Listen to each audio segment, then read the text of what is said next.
Good morning, guys. It is Friday. We are on day 14 of NTI, so I love that. It's Friday. It's so exciting because, like I said in the last Friday video, weekends are so much more enjoyable now because I know you guys enjoy the break just as much as we do. And this weekend, tomorrow, is actually my birthday. So if you're watching this, leave a comment for me of something fun we can do for my birthday in our house.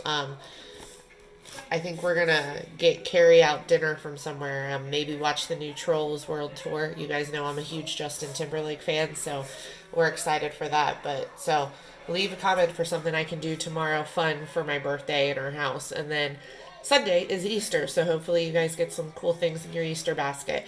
But today we are continuing with surface area, and I want to show you because I went ahead and on here I put quite a bit of instruction about how you can find each of these. So each one of these is not a net. They are the three-dimensional form, and the text boxes are in here where you can just type in your answers. But I put in a bunch of help for you because like we talked about yesterday, I know it's hard. Like if this is my three-dimensional box, I keep using the box for the reading program Grayson does, but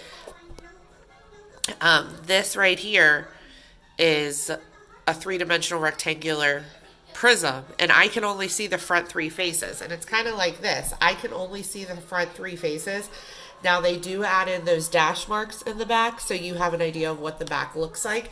But just like we talked about yesterday, we've got three faces that I can see, but just because I can only see those three, I have a top, but I have a bottom also that I can't see that's the same. I have a front and a back and two sides that are the same. So remember with rectangular prisms, those three faces all have a second set of faces that match them. So on this one, and I put a hint over here to help you, but you can see this front face right here is going to be 4 by 6. So 4 times 6 to get that front face. This one is going to be 2 times 6 to get it. And then the top is going to be 4 times 2. And then once you have the area of those three faces over here, remember you have to double them to get the area for all 6 faces because these three are also the same as the 3 on the back. So another the second or the next one is another rectangular prism. And again, I've explained it some over here, not as in depth as I did the first one, but I'll help you here. This front one is 15 by 9, the side is 6 by 9, and then the top is 15 by 6. Okay, so when I say 15 by 9 or 6 by 9 or 15 by 6, I'm meaning multiply those together because they are the length and the width, those dimensions to get the area. So again, and I put this here, once you have the area of those three faces and you can put those here, you have to double them and then add them together. All right, so this page has 2 on it. The first one is just another rectangular prism. So right here we've got 30 by 6 or 30, yes, 30 by 6 on the front. The end is 6 by 6 and the top is also 30 by 6. So this is another example where we've talked about that. Don't assume that just because it looks different than it is. You really have to go by the numbers they give you. Like I would never guess that this and the top are the same, but based off of these measurements, they are. Okay?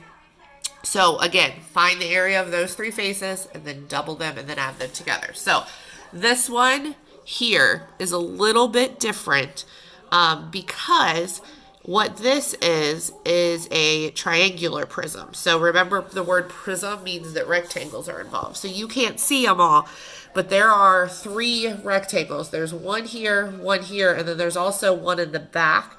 And then instead of rectangles on the top and bottom, they are triangles. So let's start with the rectangles on this one. So I'm going to find the area of this right here by doing 18 times 5. This one is going to be 15 times 5.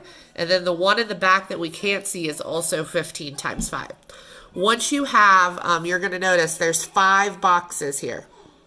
Once you have the area of those 3 rectangles, you can just list them. You don't have to double them because there's not a second set of them. Those are the 3 rectangles. Now, if you go back to when we talked about triangles before, to find the area of a triangle, we do 1/2 times the base times the height. So here, this base right here is 18. Okay, remember the base is wherever that perpendicular line is coming out of. So the base is right here, 18. The height is here. So that is 12. So to get the area, we're going to do 18 times 12 times 1/2. And then I can put that here. And I explained all of this over here as well. Now, that triangle, though, is also the same triangle that's on the bottom that we can't see. So down here, you're also going to put that same 18 times 12 times 1/2 to get the area there. Once you have all 5 faces, then you add them up to get the total surface area. So I guess they want total surface area here. So you'll have your 3 rectangles and then your triangles here. You'll have to do 18 times 12 times 1/2 and then double that again to get the top and the bottom. And then add all of those together to get the surface area. So that is your 4 problems for today on surface area. So have an excellent weekend.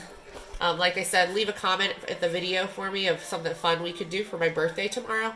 Hopefully the weather cooperates and we can go outside. But have a great weekend. Happy Easter. Enjoy the time with your guys' families. See you on Monday.